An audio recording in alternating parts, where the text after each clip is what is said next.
Bienvenue dans le dernier chapitre des Chroniques des songes. L'heure de la confrontation finale est arrivée. Le sort des rêves et de la lumière repose entre leurs mains. Si cette ultime aventure vous captive, laissez un like, partagez votre avis en commentaire et abonnez-vous pour d'autres récits palpitants. Prêts à affronter l'ombre? Plongeons dans la lumière ultime. Le groupe avançait lentement à travers une clairière, laissant derrière eux les montagnes sombres où ils avaient affronté leur premier défi. Devant eux, une forêt dense s'étendait à perte de vue, noyée dans une brume épaisse et mouvante. Les arbres, hauts et tordus, semblaient beaux vivants, leurs branches formant des arches oppressantes au-dessus d'un sol tapissé de mousse noire. Clara s'arrêta à quelques mètres de l'orée. « On doit vraiment entrer là-dedans ?» demanda-t-elle, sa voix trahissant une pointe de panique. Elias, les mains tremblantes, ajusta ses lunettes. Ce n'est pas comme si on avait le choix. La clé nous a montré cette forêt. C'est là qu'est le prochain artefact. Sophia, en tête, serra la clé lumineuse dans sa main. Si on reste là à hésiter, l'ombre finira par nous rattraper. Elle se tourna vers eux, son regard dur. Alors avançons. Sans attendre de réponse, elle pénétra dans la forêt. Elias suivit, bien que ses pas soient hésitants. Clara resta immobile un instant, fixant les arbres qui semblaient se refermer derrière ses compagnons. Une brise froide lui effleura la nuque, et elle entendit un murmure. « Ne va pas !» Elle ferma les yeux, rassembla son courage, puis se précipita à leur suite. À l'intérieur de la forêt, le silence était total. Pas un oiseau, pas un bruissement de feuilles. Seuls leurs pas, amortis par le sol moussu, troublaient dans cette quiétude inquiétante. « Pourquoi il fait si froid ici ?» demanda Elias, frottant ses bras. Clara regarda autour d'elle. La brume semblait se déplacer avec eux, s'épaississant à chaque pas. C'est comme si elle voulait nous perdre.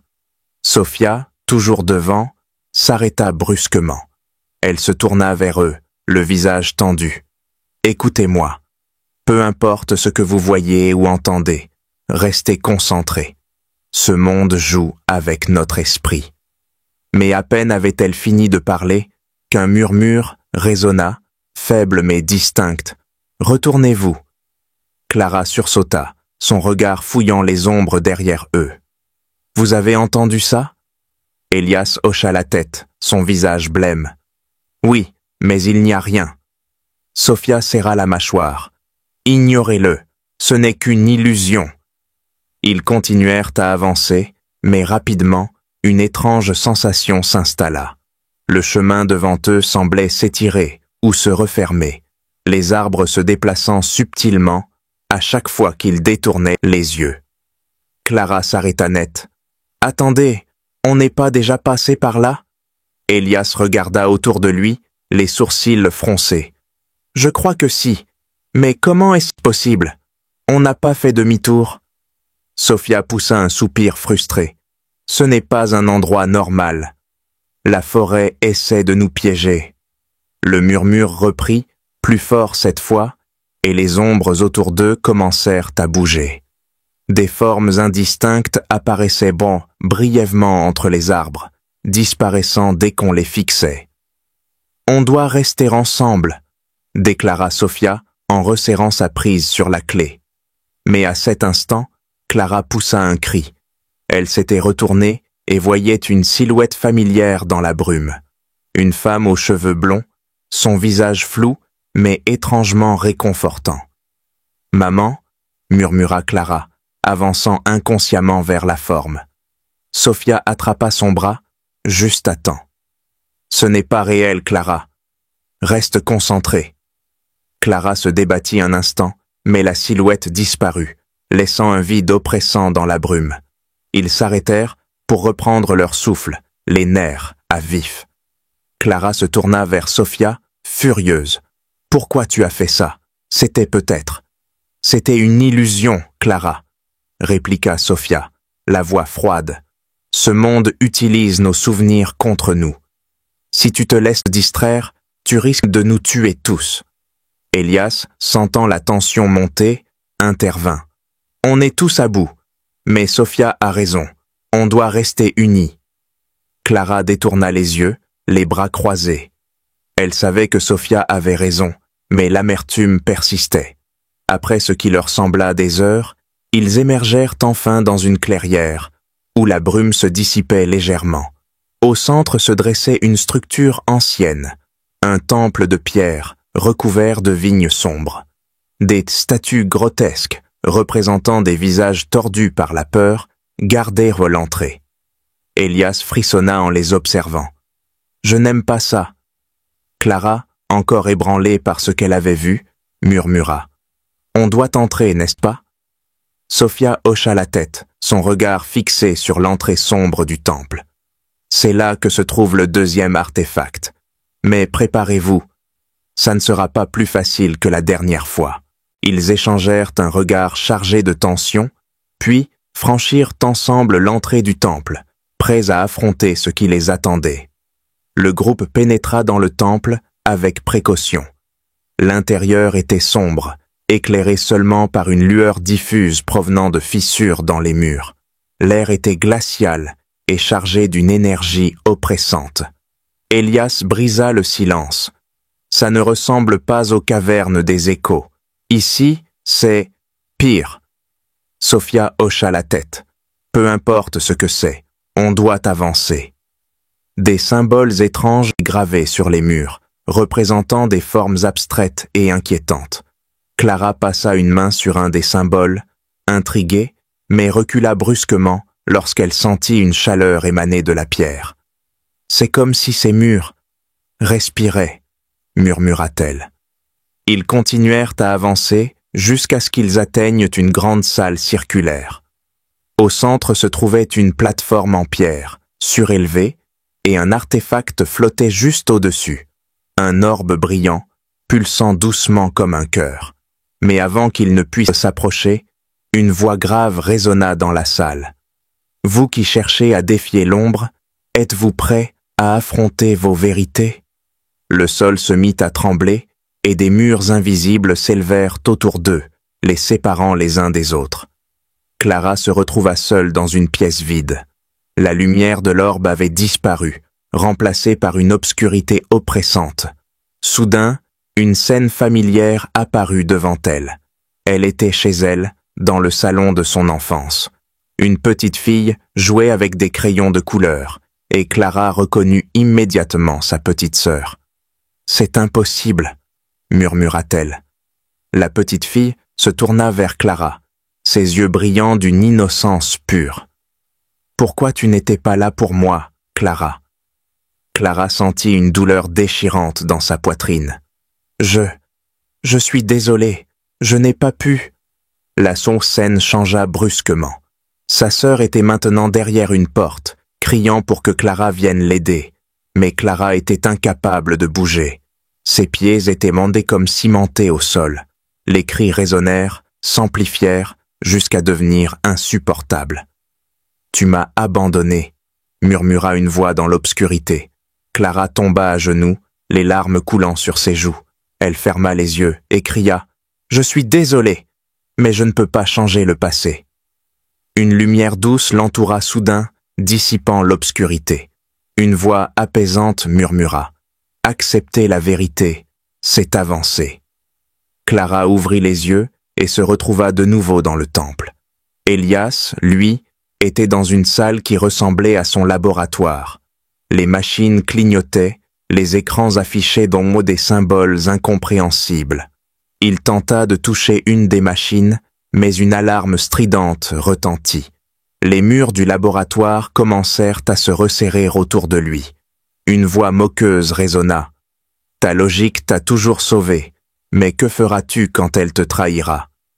Les écrans affichèrent des équations impossibles à résoudre. Elias tapota frénétiquement sur le clavier, mais rien ne fonctionnait. « Ce n'est pas logique !» cria-t-il.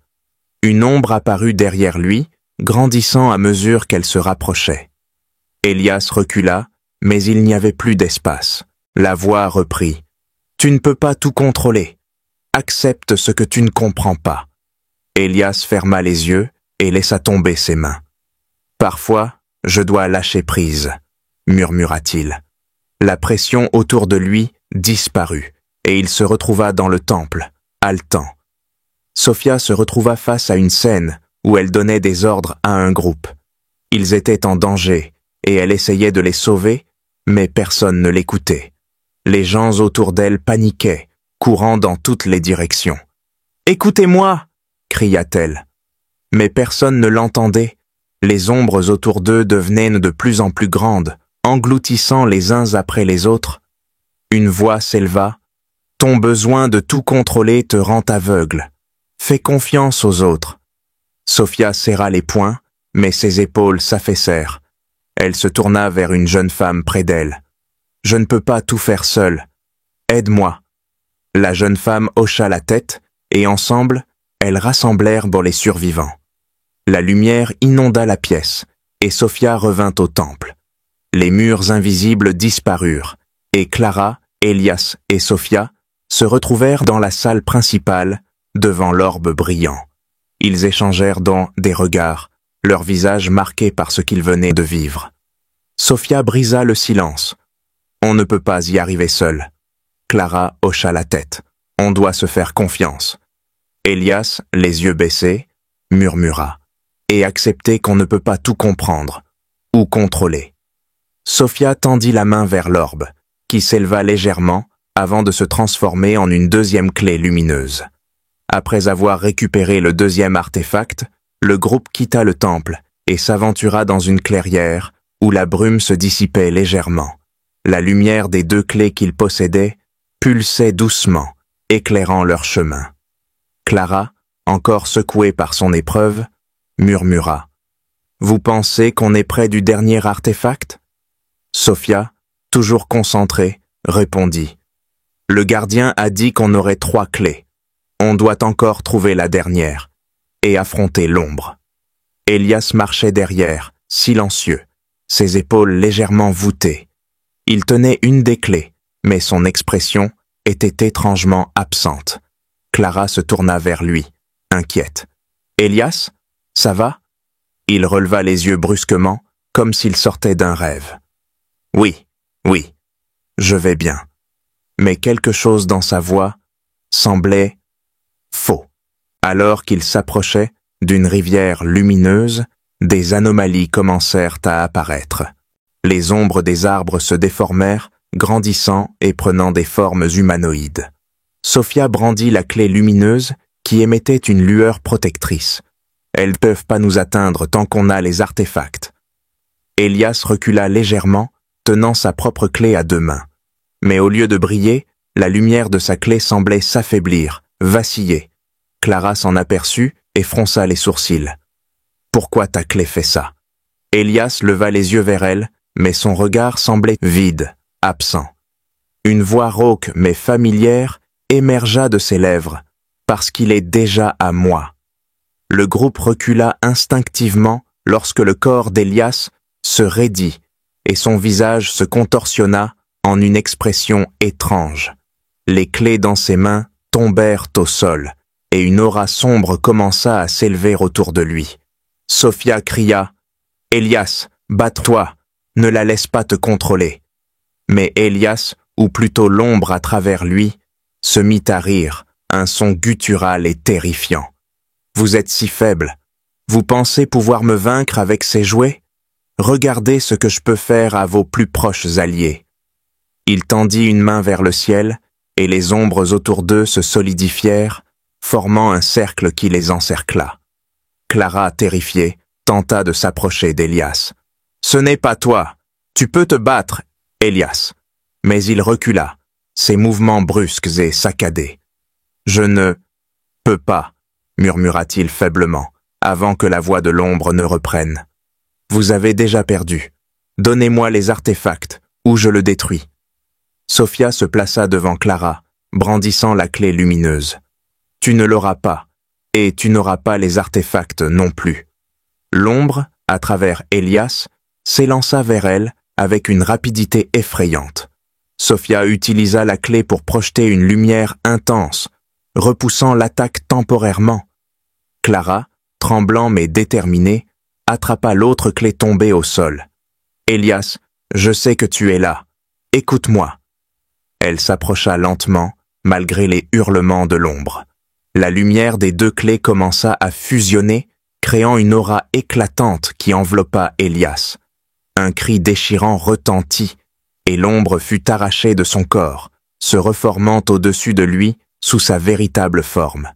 Une masse informe, sombre, avec deux yeux rouges perçants. Elias s'effondra au sol, haletant. Clara se précipita pour l'aider à se relever. « Je suis désolé, » murmura-t-il, des larmes coulant sur ses joues. Sophia se tourna vers l'ombre, son regard brûlant de colère. Ce n'est pas fini. L'ombre, maintenant sous sa forme complète, les fixait, sa voix résonnant comme un tonnerre. « Vous avez peut-être gagné cette bataille, mais vous ne survivrez pas à ce qui vous attend. » Elle disparut soudain, laissant derrière elle une obscurité oppressante. Le groupe reprit son souffle, épuisé mais déterminé. Sophia ramassa les deux clés et les tendit à Clara et Elias. « On est trop proche pour abandonner maintenant, » déclara-t-elle. Elias, bien que faible, hocha la tête. « Je vais me rattraper, je vous le promets. » Clara posa une main sur son épaule. « Ce n'est pas ta faute, on est ensemble. » La lumière des deux clés fusionna à nouveau, projetant une carte dans le ciel. Elle montrait leur destination finale. Une tour noire, solitaire, émergeant d'une plaine stérile. Sophia fixa l'horizon. Alors c'est là qu'on doit aller. La dernière clé. Et la fin de tout ça. Le vent soufflait fort sur la plaine stérile. Les arbres avaient disparu, remplacés par un sol craquelé, parsemé de pierres sombres. Au centre de ce paysage désolé se dressait la tour noire, imposante, son sommet perdu dans des nuages tourbillonnants. Elle semblait vivante, respirant presque, et chaque pulsation envoyait une onde sombre dans l'air. Clara, Eliade et Sophia avancèrent lentement, les deux artefacts brillant faiblement dans leurs mains. À chaque pas, la pression sur leurs épaules augmentait comme si une force invisible essayait de les écraser. « Elle sait qu'on arrive », murmura Sophia, serrant la clé plus fort. Elias hocha la tête. « On doit s'attendre à ce qu'elle utilise tout ce qu'elle a contre nous. » Clara resta silencieuse, son regard fixé sur la tour. Mais au fond d'elle, elle sentit quelque chose d'étrange, une petite flamme d'espoir. Ils atteignirent enfin la base de la tour. L'entrée était immense, encadrée de sculptures d'ombre qui semblaient les fixer. Une énergie glaciale émanait de l'intérieur, les faisant frissonner. Clara posa une main sur l'épaule d'Elias. « Ça va aller, on est ensemble. » Elias hocha la tête, bien qu'il ne puisse cacher sa nervosité. « Si on échoue... » Sophia l'interrompit brusquement. « On n'échouera pas. » Ils entrèrent. L'intérieur était un labyrinthe de couloirs sombres et sinueux, les murs pulsant doucement comme un cœur vivant. La lumière des artefacts semblait vaciller, luttant contre l'obscurité écrasante. Un murmure résonna autour d'eux, faible mais omniprésent. Vous n'auriez jamais dû venir. Chaque escalier qu'ils gravissaient semblait les tester. À chaque étage, une nouvelle illusion se formait, tentant de briser leur esprit. Clara vit à nouveau sa petite sœur, mais cette fois, elle était souriante, lui tendant la main. Elias se retrouva face à une version de lui-même qui le méprisait, le traitant de lâche. Sophia entendit des voix lui reprocher son incapacité à sauver les autres. Mais à chaque fois, ils s'aidaient mutuellement à briser ses illusions, leur lien devenant plus fort à mesure qu'ils montaient. Ils atteignirent enfin le sommet de la tour, une vaste salle circulaire, ouverte sur le ciel noir. Au centre flottait la troisième clé, mais elle était entourée d'une énergie sombre qui pulsait violemment. Et là, au-dessus de tout, l'ombre apparut. Elle n'avait plus de forme humaine. C'était une masse informe et mouvante, ses yeux rouges brillants comme deux soleils maléfiques. Sa voix, profonde et résonnante, emplit l'espace. Vous pensez pouvoir me détruire. Je suis partout, je suis tout. Et vous n'êtes rien. Sophia s'avança, levant les deux clés lumineuses. On n'a pas peur de toi. L'ombre éclata de rire, un son qui fit trembler la salle. Pas encore. Mais vous allez apprendre. L'ombre attaqua, projetant des ombres vivantes qui prirent des formes monstrueuses. Clara, Elias et Sophia se défendirent avec les clés, qui émettaient des vagues de lumière pour repousser les assauts. Le combat était intense. Chaque fois qu'il semblait prendre l'avantage, l'ombre se reformait, devenant encore plus massive. Sophia cria « Ça ne sert à rien, elle se régénère !» Elias, à bout de souffle, regarda les deux clés dans leurs mains. Les artefacts, ils sont liés. Peut-être qu'on doit les combiner. Clara hocha la tête. Faisons-le, ensemble. Ils levèrent les clés en même temps. Une lumière éclatante jaillit, fusionnant les artefacts en une seule entité. Un orbe brillant d'une intensité aveuglante. L'ombre hurla, sa voix déformée par la douleur. « Non, vous ne pouvez pas !» Mais ils continuèrent. La lumière enveloppa l'ombre, la réduisant petit à petit, jusqu'à ce qu'elle ne soit plus qu'une étincelle, qui disparut dans un silence total. Le sommet de la tour commença à s'effondrer, les murs se désintégrant dans un éclat de lumière. Clara, Elias et Sophia se retrouvèrent soudain à flotter dans un vide blanc, doux et apaisant. La voix du gardien résonna. « Vous avez accompli l'impossible. Le monde des songes est sauvé, et avec lui, votre monde. » Ils furent enveloppés par une chaleur réconfortante, et lorsqu'ils rouvrirent les yeux, ils étaient de retour dans leur réalité. Clara se réveilla dans son lit, le cœur battant. Elle regarda par la fenêtre, où le soleil brillait doucement. Une sensation de paix l'envahit, mais au fond d'elle, elle savait que quelque chose avait changé. Elias, dans son laboratoire, fixa son tableau blanc. Au centre, un cercle parfait, entouré de lignes brisées, était dessiné. Il le regarda un moment, puis sourit légèrement, avant de l'effacer. Sophia, assise seule dans un café, observait les gens autour d'elle. Elle sourit en voyant un groupe d'amis rire ensemble, puis sortit un carnet et y écrivit « Il faut toujours avancer, peu importe l'obscurité. » Mais dans un coin sombre, un murmure faible résonna, presque imperceptible. Ce n'est jamais vraiment fini. Merci d'avoir suivi cette aventure avec nous dans les Chroniques des Songes. Si cette histoire vous a captivé, n'oubliez pas de liker, de partager vos impressions et de vous abonner pour d'autres récits tout aussi magiques et palpitants. À très bientôt pour de nouvelles histoires.